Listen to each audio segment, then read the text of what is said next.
Amy Pellegrini says, why is self-sabotage such a feature in human life? You know what? I have a chapter about that in my new book too.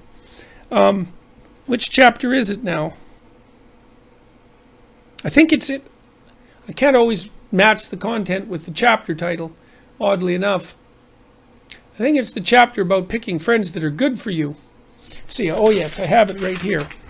And I didn't set that up, by the way. I genuinely did remember. Make friends with the people who want the best for you. Was that it? No, treat yourself like someone you are responsible for helping. There we go. Why is self-sabotage such a feature? Okay, here's a couple of reasons. The first is that there's a lot of responsibility with success, right? So if you say yes to things and you do a good job and you bear a large burden, then you have to carry it. And a lot of that might be success, but failure is a lot easier than success. Plus you can complain about it and whine about it and be a victim and, garner all sorts of kudos from yourself and others that way.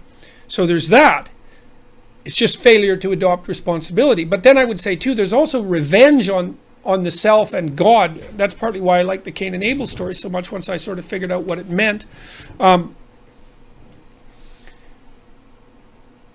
People have a hard time not having the kind of contempt that borders on self-hatred for themselves, partly because, we are fragile and mortal creatures and prone to error and malevolence, and we know that of ourselves better than anyone else. And because we know that, we're prone to punish ourselves and to think ill of ourselves. And, one of the things I learned from Jung was that the injunction to do unto your neighbor as you would have him do unto you was an equation rather than a statement about how to be nice to people, and that you have an ethical obligation to treat yourself as if you're a person of value, even if you don't really feel that you owe yourself that you owe yourself the same treatment that you would give someone that you cared for and loved.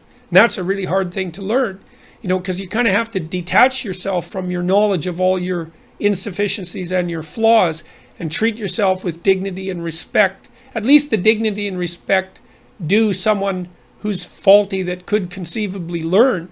And that's a very difficult ethical lesson to learn. It's easier to beat yourself continually on the back of the head with a club and to feel it's justified given how much you know about how wretched and useless you are. So let's say there's two reasons. One is that you don't want the responsibility, so it's not really self-sabotage, it's just avoidance of responsibility and consequent failure. And the second is punishment, self-punishment that seems only just given what you know about all your pathology and error and insufficiencies. So I would say that's the big two there.